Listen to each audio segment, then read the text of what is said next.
Jaco Oosthuizen, which I'm very excited to have at the moment because so many of us have become very creative ale makers. So many people, if you would have seen on your social feeds, pineapples are all the rage with an increase of prices up to about 80%.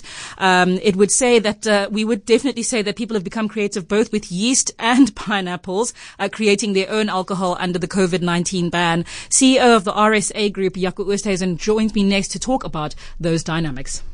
Only the real news, views and updates on COVID-19. Only on Cape Talk and ewn.co.za. Jaco, welcome to Breakfast with Refilwe. How are you? Good morning, Refilwe. Thank you very much. I'm well, thank you. Okay, so it was kind of hilarious at first, the notion of creating an alcoholic drink out of, or a beer out of pineapple. And then people started speaking about harking back to their childhood and how their parents had made things of this nature. Please talk to us about what exactly impacted or how pineapple prices were impacted over the last few weeks of lockdown. Yeah, I must say, I never thought I would be speaking to you about it. Right. But, I think in terms of the pineapple industry, even pre-COVID and pre-lockdown, we came through a very trying production period in terms of sunburn in December, which also impacted both the production areas.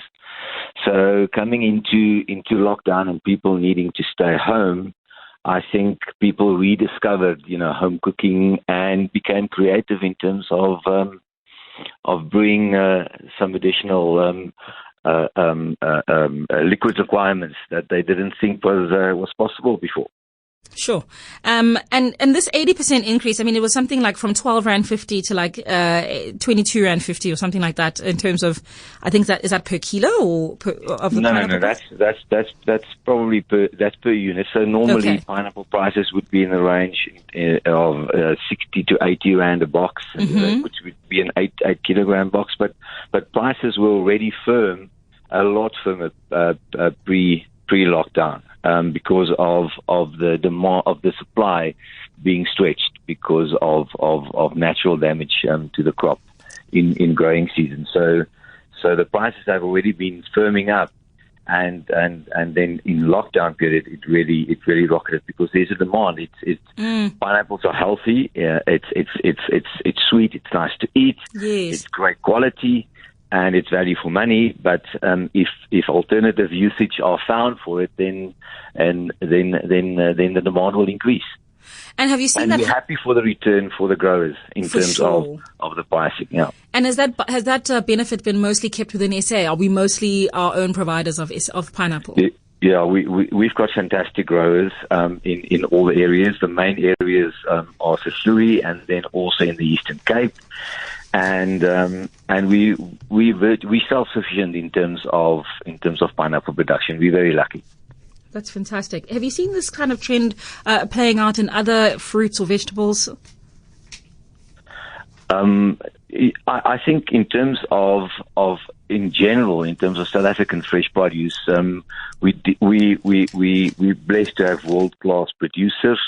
And they've been able to keep production going in this difficult time, and we don't have any natural shortage of any fresh produce at this point in time.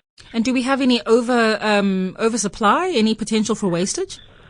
Well, it happens, and markets absorb it. But we've got good production in most of the produce: apples, potatoes, onions, tomatoes. All of that produce are well stocked, and our farmers are producing. Well, that's fantastic. So it's good to know that at least a spike in a price, for example, like we saw in pineapple, won't sort of turn into some oversupply that can't be distributed at some particular point. No, and that's a great thing in terms of our robust supply chain, in the sense that there are buyers for all types of product, and the natural process is if demand tapers off, then the price will taper off. If demand increases and supply is under pressure, the price will naturally rise. But it's free of any interference. And the other part is its perishability. You can't hang on to product. It's got to be sold, and people want the freshest possible produce to eat. Well, we are very privileged in South Africa. Thanks a lot to the RSA Group for that provision of the fresh fruit and vegetables. And I'm very happy to see as we move toward level 4 and hopefully level 3 soon, that these kind of prices in pineapples and other fruits will pretty much normalize. Jaco Oosthuizen, CEO of the RSA Group, thank you so much for your insights there.